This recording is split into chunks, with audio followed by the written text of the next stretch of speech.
Gelagat Ajeng mahasiswi UPI Bandung detik-detik sebelum ditemukan tewas terekam CCTV, datang sendiri.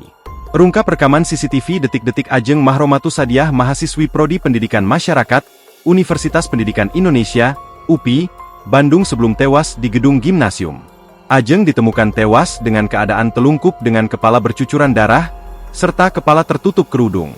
Kasat Reskrim Polrestabes Bandung, AKBP Abdul Rahman mengungkapkan berdasarkan hasil rekaman CCTV sebelum korban tewas. Ajeng tertangkap CCTV memasuki gedung gimnasium rupanya sendiri, kemudian naik melalui tangga menuju ke lantai 2. AKBP Abdul Rahman menjelaskan saat itu tidak ada aktivitas di gedung tersebut karena hari libur.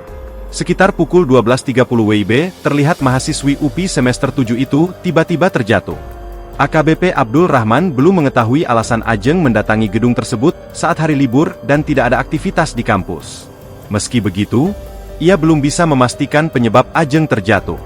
Sementara, disinggung terkait adakah bekas luka benda tajam atau benda tumpul di tubuh korban, Abdul Rahman menyebut juga belum dapat menyimpulkannya.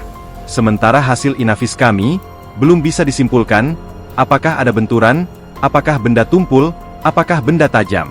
Tentu, ini yang bisa menyimpulkan pemeriksaan dari forensik kedokteran kami, katanya. Sebelumnya, jasad Ajeng ditemukan dua mahasiswa, Fajri dan Daffa.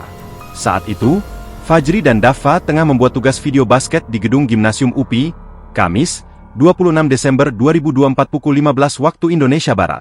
Saat itu, kedua saksi naik ke atas lantai 2 gedung gimnasium UPI. Mereka melihat korban sudah dalam keadaan telungkup dengan kepala bercucuran darah, serta kepala tertutup kerudung. Fajri dan Daffa kemudian melaporkan ke pengelola gedung gimnasium UPI dan melapor ke Polsek Sukasari. Download Tribun X sekarang, menghadirkan lokal menjadi Indonesia.